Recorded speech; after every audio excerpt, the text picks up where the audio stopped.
طيب هو مفهوم الصحه النفسيه عشان ندرك اهميتها، عشان نحط العنوان ده على بالنا زي ما كل الناس كانت بتقول الصحه النفسيه، هو في ناس مش مدركه يعني ايه صحه نفسيه اصلا. في ناس متخيله ان الصحه النفسيه ما هي الا رفاهيه في المجتمع. في ناس بتقول لك لا انا ما اروحش لحد بتاع صحه نفسيه اصلا مش مجنون. يبقى اذا اختلفت الاراء واختلفت الثقافات وفي النهايه كله خطا. لدرجه ان في بعض الناس وبعض الكيسز لما بنتعامل معاهم بنلاقي ان اهاليهم اصلا سواء كبار او صغيرين هم مش عارفين اصلا الديفرنس ما بين الصحه النفسيه كطبيب نفسي وكمعالج نفسي. يقول لك ما ده دكتور وده دكتور. يعني لا طبعا ده مفهوم خاطئ. للاسف حتى في المجال والله حتى في التلفزيون ناس للاسف كتير جدا مش عارفه الفرق ما بين المجال. احيانا بمر مثلا في حلقه الاقي حد جاي بيتكلم هو طبيب نفسي قصادي، هي بتساله الاسئله السلوكيه وبتسالنا انا الاسئله الطبيه. فالموضوع يعني للاسف حتى يعني ذوي المواقف وذوي المسؤوليه في الامر للاسف مش مدركين الفرق حتى ما بين الاثنين، على الرغم ان الاثنين بيكملوا بعض والاثنين ما ينفعوش من غير بعض خالص. بالعكس ده الاشمل بالنسبه لي هو السلوك. بالعكس علم نفس الاكلينيكي يعتبر اشمل، لان الواحد المفروض لما يجي ابنه ولا زوجته ولا زوجها ولا اي حد يروح للسلوكي الاول، هو اللي يقدر يصعد يا اما للطبيب لو الموضوع مثلا ليه علاقه بالصحه الذهنيه والعقليه والعصبيه وما الى ذلك، او ان هو يقول ان هو ما هو الا اضطراب سلوكي ده موضوع عشان. العكس بقى لما بيحصل الطبيب دايما الطبيب النفسي بيتعامل دايما بمشرط الجراح، فالمبدا بالنسبه له بيبقى عباره عن يا اما جلسات يا اما تابلتس يا اما مهدئات، والدنيا بالنسبه له بتبقى مش احسن حاجه احترام طبعا. فمن هنا بنقول ان يا جماعه الصحه النفسيه لا تقل فعلا اهميه عن اي مجال من مجالات الصحه العامه، بالعكس ده هم الاطباء دلوقتي اللي مدركين فعلا ان مشكله الصحه النفسيه بوجه عام عند الناس هم فعلا اللي يقدروا ان هم يواجهوا ويعملوا ابديت لنفسهم. ولما تيجي تروح له يقول لك لا انت محتاج حد صحه نفسيه، زي مثلا دكاتره الجهاز الهضمي. في ناس مش مدركه خطوره الصحه النفسيه بتقول لك لا الصحه النفسيه دي احنا كلنا متضايقين، احنا كلنا قرفانين، يا دكتور احنا هنحلم، هو احنا ما كل الناس لازم تبقى متضايقه.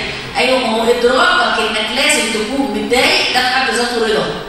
ادراكك بالايه الكريمه اللي بتقول وخلقنا الانسان في كبد هتخليك دايما مقتنع ان لازم يبقى فيه مشكله، فطالما لازم يبقى فيه مشكله يبقى هقدر ان انا اعديها وهقدر ان انا اتعامل وخلاص ما فيش اي مشكله خلاص. طيب ولكن هي بتمثل بالنسبه لنا سلبيه في الحياه، وطبيعي ان احنا بنقول لكل واحد لازم يكون عنده سلبيه في الحياه. شطاره الانسان بقى المثقف دلوقتي اللي هو يقدر ازاي يفكر ازاي يقدر يستخرج الطاقه السلبيه ويستخدمها بطاقه ايجابيه.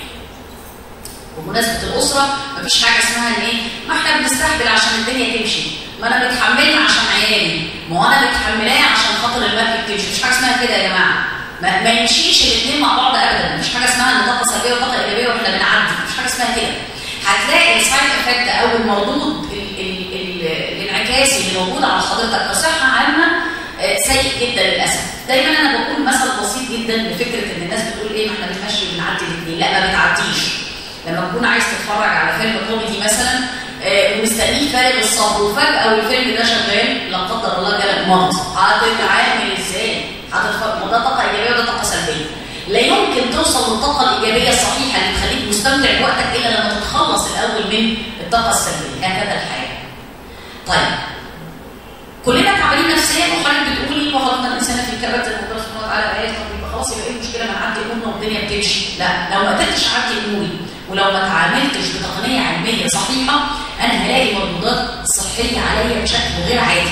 عشان ما اعقدش الموضوع عليكم قوي من زمان واهالينا بيسمعوا اصل ده زعل نام ما قامش، اصل ده زعل جاله جلطه، زعل جاله سكر، زعل جاله صداع، زعل مش عارفه ايه. ده انا لما بزعل تاني بتوجعني. ايه علاقه السنان بالنفسيه؟ ده انا لما بزعل بيجيلي كهرباء في ظهري. ايه علاقه الظهر بالنفسيه؟ وهكذا. اصل القولون العصبي بدالي ربنا ما يوريكي. شكرا. يبقى اذا هناك علاقه طرديه ما بين الصحه النفسيه وما بين ايه؟ الصحه العامه. تمام؟ عندنا في علم النفس حاجه اسمها السايكوسوماتيك او الامراض النفس الجسمانيه. تمام؟ بكذا مصطلح وانتوا اكيد اغلبكم علم نفس. تمام؟ اللي هي اتطورت لمفهوم في منتهى الخطوره دلوقتي يا جماعه، ولا زلت مرارا وتكرارا ان ده حاجه في منتهى الخطوره. بالذات للستات على فكره، ده مش تحيز ده علم والله. اللي هي مشكله الفايبروميالجيا. حد سمع عن الفايبروميالجيا؟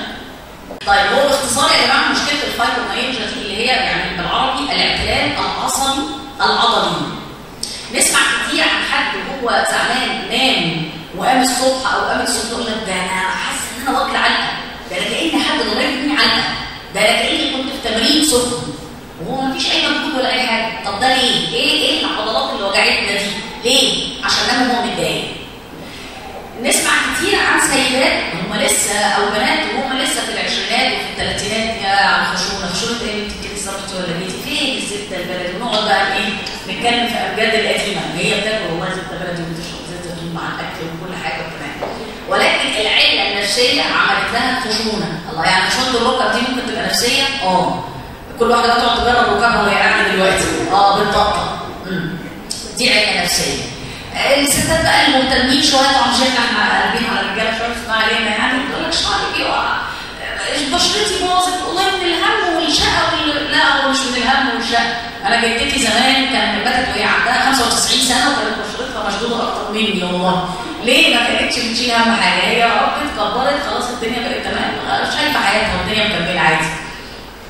فتلاقي الست من هنا بقى تعمل اجري على البوتوكس، اجري على الفيلرز ودي بتبوظ الدنيا اكتر. الشعر فراغات بابا الله يسامحه كان عنده صلع على راسي. والله يعني العيب مش فيكي؟ لا العيب مش فيا. العيب مش فيا والله ده انا كان شعري طول هكذا.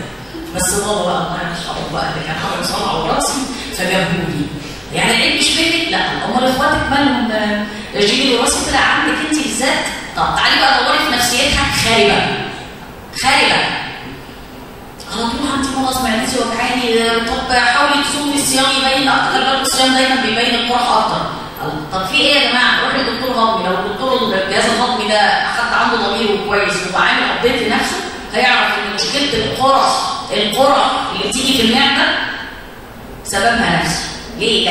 لان زياده معدلات الضغوط النفسيه بتلعب في كميه الجسم وبتلعب في الاحماض المعديه، وطبعا كل ما تكون حموضه المعده اعلى كل ما بتعمل تآكل في جدار المعده. فلو حته التهاب صغيره جدا شكرا. عشان في ناس برضه بتسال بتقول لك طب هو اشمعنى العله النفسيه او المشكله النفسيه بتضرب بعض اجزاء الجسم؟ يعني ايه علاقه مثلا ان انا وانا متضايق الاقي اسناني قامت عليا؟ ايه علاقه السنان؟ ما هو العله النفسيه بتضرب العصب الخاص بالعضو اللي اكثر تضررا. يعني اللي عنده مشاكل في الاسنان بتبان اكتر وهو زعلان، اللي عنده مشاكل في الكلى بتبان اكتر وهو زعلان، اللي عنده مشاكل في الرجلين بتبان اكتر وهو زعلان، تظهرها اكتر. طب نعرفها منين؟ لما نروح للدكتور مره واثنين وثلاثه بناخد علاج مره واثنين وثلاثه ومفيش نتيجه. تمام؟ هنا اعرف ان فعلا في عله نفسيه. لذلك انا مش عايزه بس اطول على حضراتكم، هو الموضوع في منتهى الخطوره وفي منتهى الخطوره للستات اكتر لان هو بيصاب منها 8 ل 10 من نسبه الستات للرجاله، ودول زي ما استاذ محمد كده ما كان بيقول ان هم اكثر حساسيه واكثر عاطفه من الرجاله للاسف. فبالتالي مفيش حد يتعامل ابدا بمبدا الصحه النفسيه رفاهيه ولا ان الصحه النفسيه ده جنون، يعني لا هي كده ولا هي كده يا جماعه. لكن الصحه النفسيه سبحان الله ربنا قال ان لنفسك عليك حق الموضوع منتهي خلاص. يبقى اذا ربنا هيحاسبك على هذه النفس التي اهملتها، ربنا هيحاسبك على النفس اللي انت ما قدرتش ان انت تقومها وتخليها نفس سويه فعلا عشان تقدر تقاوم معترك الحياه بشكل او اخر. تمام؟ الاستاذ محمد حقيقي جدا على اختيارك للموضوع، لكن انا دايما بقول ان اختيار الشريك الصحيح من البدايه هو بدايه التربيه، هو بدايه الراحه النفسيه. النظره السطحيه للزواج وطول الفستان الابيض بنلاقيها بعد كده مريانه المطبخ بس مش مشكله عادي يعني. والنظر الى الامر دون اعتراف بالخطا الانساني او بالخطا، مش هقول الخطا طبعا الرباني ولكن احنا بنتكامل، فكل واحد فينا فيه سلبيه، احنا مش ملائكه. فطبيعي لو انا هتقبل سلبيه زوجي، طبعا بتكلم في المحدوديه من الامر، يعني في سلبيات لا تقبل طبعا، هو كمان هيتقبل سلبيتي بشكل او باخر. يعني الاعابه في الطرف الاخر دون النظر الى عيوب النفس دي مشكله كبيره جدا على مستوى الاشخاص عموما، مش الزوج والزوجه بس. فبلاش دايما نكون بنطمح الى فكره المسلسل الهندي ولا المسلسل التركي ولا الحاجات الغريبه اللي بثقافات غريبه هادفه لحاجات معينه احنا ما بناخدش بالنا منها، هي ليها يعني اسباب خلفيه، ويبقى النظره بالنسبه لي هي الله مهند واجي ابص اللي جنبي اقول مين اللي انا اتجوزته ده، والعكس صحيح برضه، يعني احنا ما بنقولش كده والله بس عشان نبقى حياتيين يعني. بالظبط مثلا يعني، او ان انا ابص دايما مش عارفه ايه ده، بصي هتلاقي والدي طب والله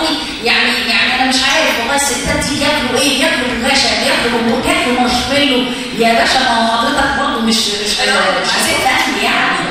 فعايزه اقول ان دايما النظره المتبادله لسلبيتك قبل سلبيه غيرك هتخليك دايما تتقبل غيرك بشكل او باخر. تحياتي لحضراتكم واسفل.